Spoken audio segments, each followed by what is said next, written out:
Le Deutéronome, chapitre 18. Les sacrificateurs, les Lévites, la tribu entière de Lévi, n'auront ni part ni héritage avec Israël. Ils se nourriront des sacrifices consumés par le feu en l'honneur de l'Éternel et de l'héritage de l'Éternel. Ils n'auront point d'héritage au milieu de leurs frères. L'Éternel sera leur héritage comme il le leur a dit. Voici quel sera le droit des sacrificateurs sur le peuple, sur ceux qui offriront un sacrifice, un bœuf ou un agneau. On donnera au sacrificateur l'épaule, les mâchoires et l'estomac. Tu lui donneras les prémices de ton blé, de ton mou et de ton huile, et les prémices de la toison de tes brebis, car c'est lui que l'Éternel, ton Dieu, a choisi entre toutes les tribus, pour qu'il fasse le service au nom de l'Éternel, lui et ses fils à toujours. Lorsque le Lévite quittera l'une de tes portes, le lieu quelconque où il demeure en Israël, pour se rendre selon la plénitude de son désir au lieu que choisira l'Éternel, et qu'il fera le service au nom de l'Éternel, ton Dieu, comme tous ses frères les Lévites qui se tiennent là devant l'Éternel, il recevra pour sa nourriture une portion égale à la leur, et jouira en outre des revenus de la vente de son patrimoine. Lorsque tu seras entré dans le pays que l'Éternel ton Dieu te donne, tu n'apprendras point à imiter les abominations de ces nations-là.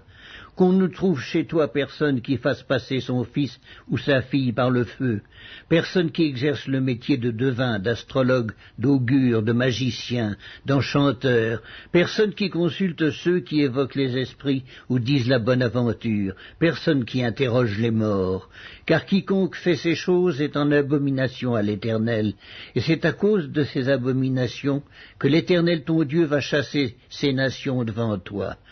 Tu seras entièrement à l'Éternel, ton Dieu, car ces nations que tu chasseras écoutent les astrologues et les devins, mais à toi, l'Éternel, ton Dieu, ne le permet pas.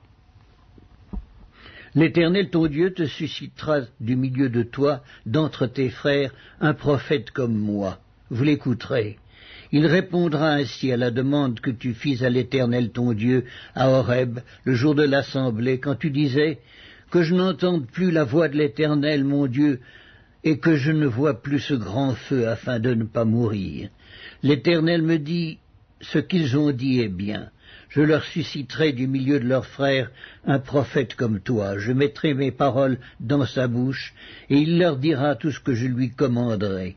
Et si quelqu'un n'écoute pas mes paroles, qu'il dira en mon nom, c'est moi qui lui en demanderai compte. Mais le prophète qui aura l'audace de dire en mon nom une parole que je ne lui aurais point commandé de dire, ou qui parlera au nom d'autres dieux, ce prophète-là sera puni de mort. Peut-être diras-tu dans ton cœur, comment connaîtrons-nous la parole que l'Éternel n'aura point dite? Quand ce que dira le prophète n'aura pas lieu et n'arrivera pas, ce sera une parole que l'Éternel n'aura point dite. C'est par audace que le prophète l'aura dite. N'aie pas peur de lui. Le Deutéronome, chapitre 19. Lorsque l'Éternel ton Dieu aura exterminé les nations dont l'Éternel ton Dieu te donne le pays, lorsque tu les auras chassées et que tu habiteras dans leurs villes et dans leurs maisons, tu sépareras 3 villes au milieu du pays dont l'Éternel ton Dieu te donne la possession. Tu établiras des routes et tu diviseras en 3 parties le territoire du pays que l'Éternel, ton Dieu, va te donner en héritage.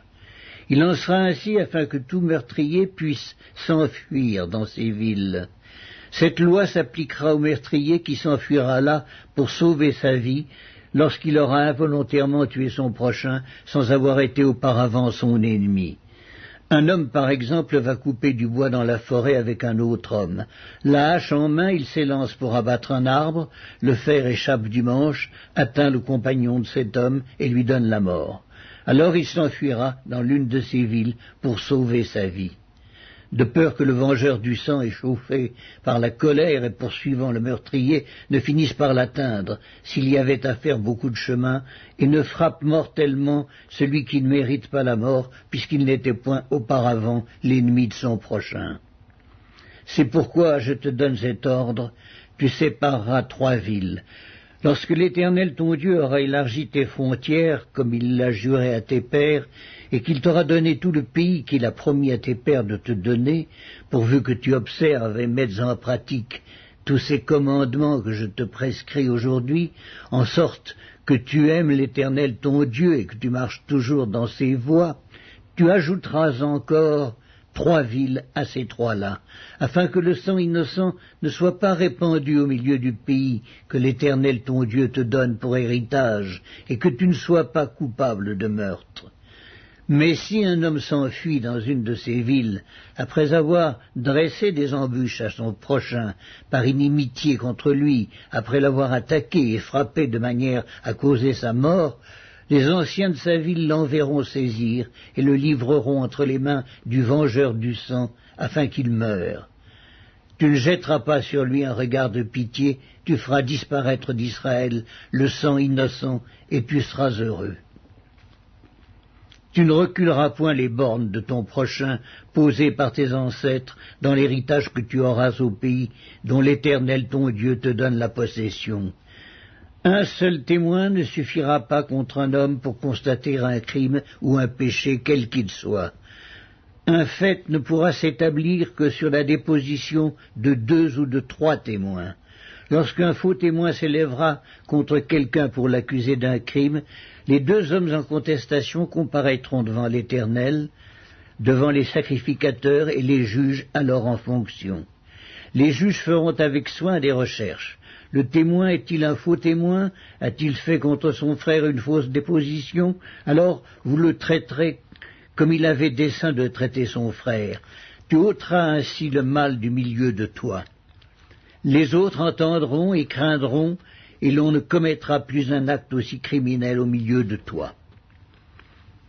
Tu ne jetteras aucun regard de pitié, œil pour œil, dent pour dent, main pour main, pied pour pied.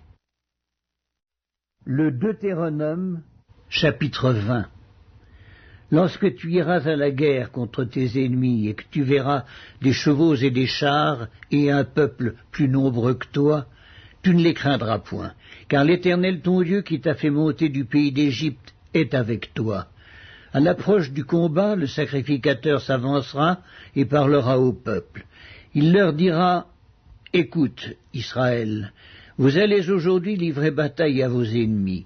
Que votre cœur ne se trouble point, soyez sans crainte, ne vous effrayez pas, ne vous épouvantez pas devant eux, car l'Éternel votre Dieu marche avec vous pour combattre vos ennemis, pour vous sauver. » Les officiers parleront ensuite au peuple et diront « Qui est-ce qui a bâti une maison neuve et ne s'y est point encore établi ?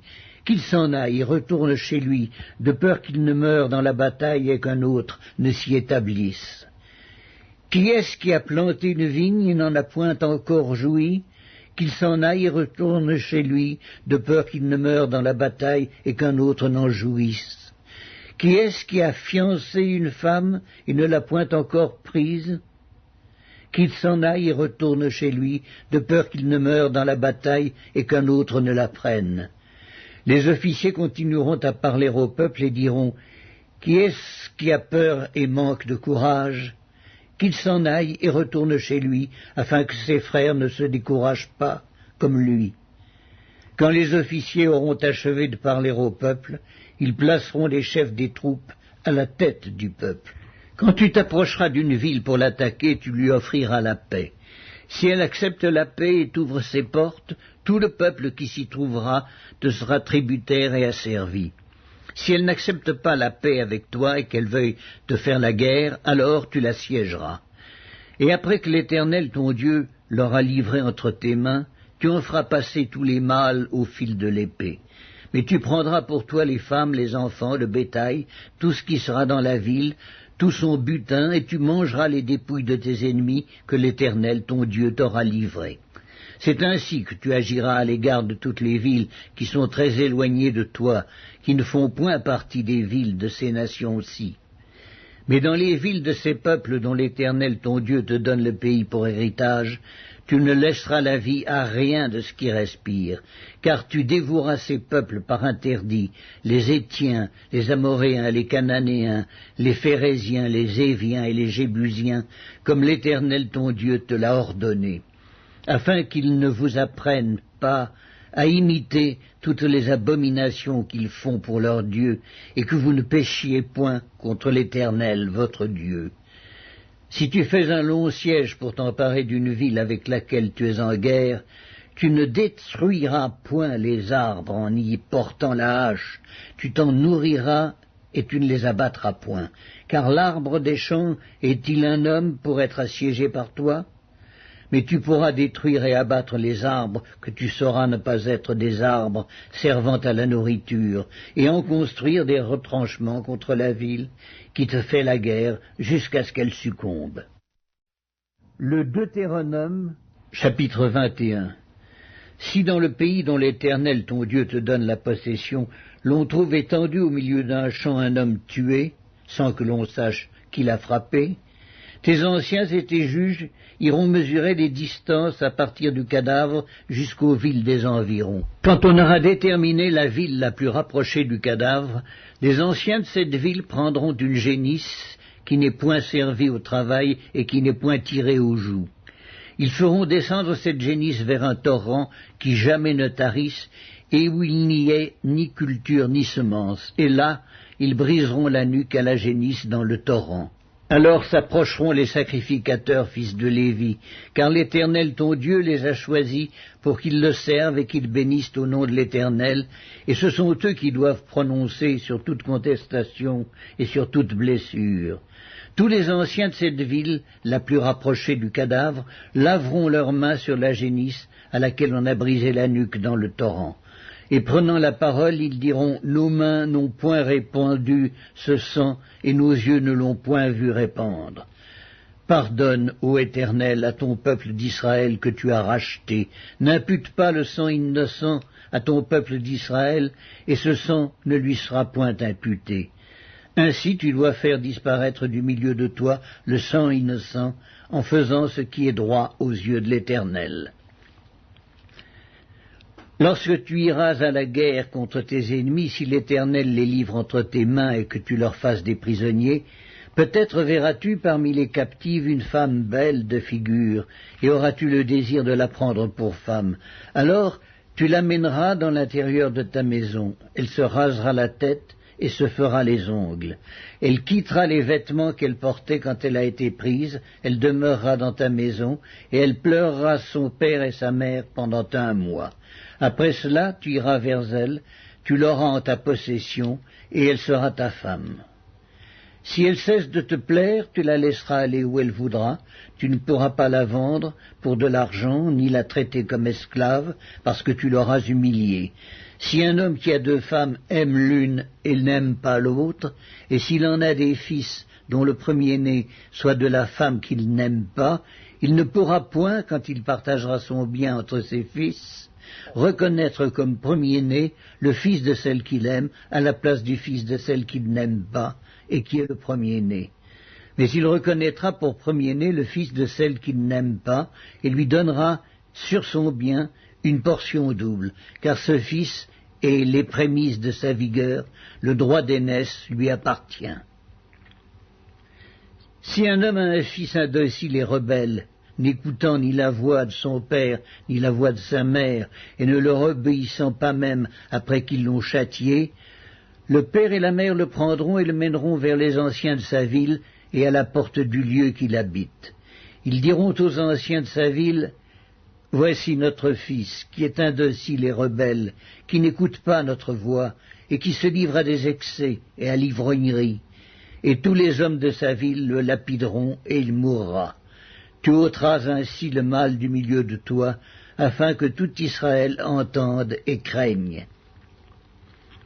Si l'on fait mourir un homme qui a commis un crime digne de mort, et que tu l'aies pendu à un bois, son cadavre ne passera point la nuit sur le bois, mais tu l'enterreras le jour même, car celui qui est pendu est un objet de malédiction auprès de Dieu, et tu ne souilleras point le pays que l'Éternel ton Dieu te donne pour héritage.